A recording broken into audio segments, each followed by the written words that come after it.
Hello Year 7, this is your lesson 9 in the Bible story scheme of work that we're doing. Let's have a look at your key vocabulary.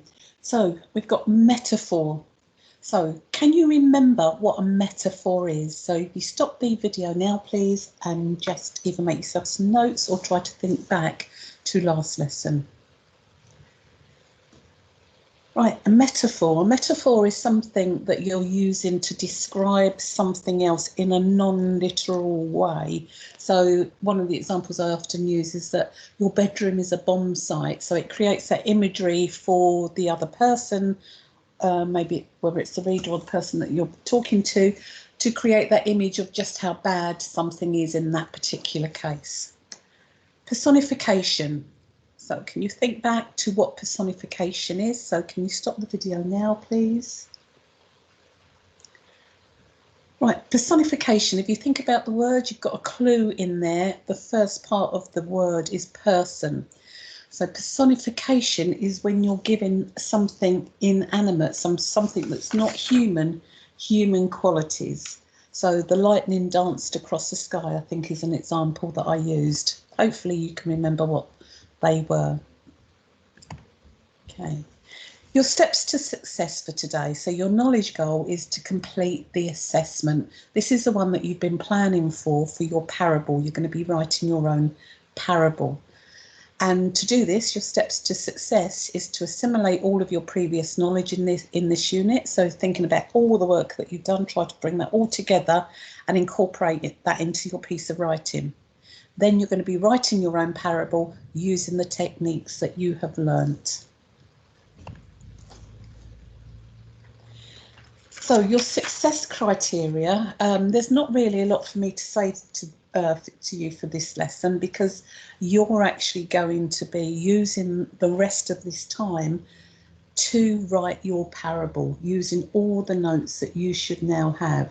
Okay, just to recap, a parable is a short story which teaches a moral. Okay, it's a bit like an allegory where it might have a hidden meaning as well. So the things that you need to incorporate into your parable are the following. You need to have a moral, so that's the lesson that somebody learns from reading your story. Okay.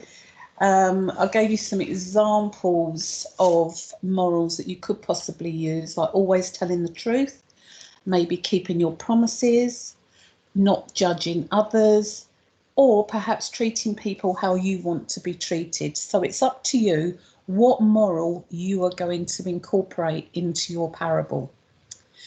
The other things that you need to include as your part of your success criteria is the use of figurative language. So like a metaphor, for example, or a simile. Now, the only difference between a simile and a metaphor is with a simile, you're using like or as. So a metaphor, your bedroom is a bomb site.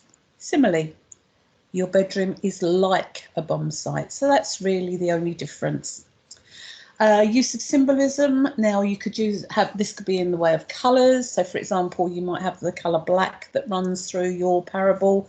Black could represent maybe evil, or you've got the colour red, which could indicate blood, or jealousy, or no, jealousy is another colour, or just blood in itself.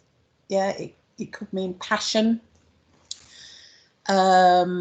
Personification, we looked at that at the beginning. Personification is giving something that's not human qualities. Let's think of an example. If you've got an old piece of furniture, so it could be the tired chair. Now, it's not really tired because only humans can be tired, but you're using that in that way to convey to your reader that this piece of furniture, for example, is tired and perhaps well past looking pretty, and it's just a little bit old and ancient. Yeah. Okay, so the next piece of success criteria you need to make sure you're incorporating is a range of the different sentence types. So we've got the 3 types, which is simple, compound, and complex. Simple sentences can be used to create effects. They can be used to build tension. They can be used to make a statement, for example, okay? And then you've got your compound sentences, which are like two simple sentences that are joined together with a conjunction.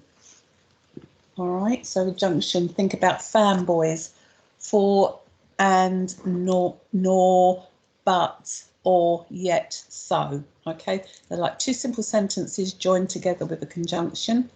And your complex sentence, again, you can look back at some of the work that you've done before. A complex sentence can be used to add additional information. Okay, so they're the things that you need to be incorporating into your parable.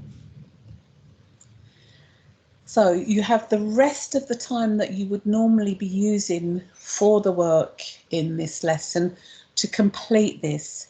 Now, once your parable is completed, can you please send it to your class teacher to mark? Thank you. And finally, you've got your final feedback. We've got a metaphor. Have a look at the metaphor that I've included below. The children were flowers grown in concrete gardens. Now, these figurative techniques are used to convey imagery to the reader.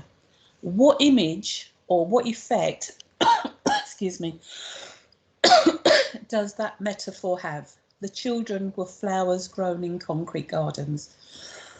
Excuse me. Your second keyword is personification.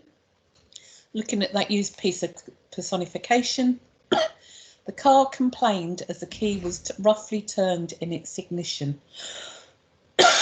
Oh, excuse me. So what effect does that use of personification have? Right, so remember, your parable, once it's finished, can you please send to your class teacher? Thank you.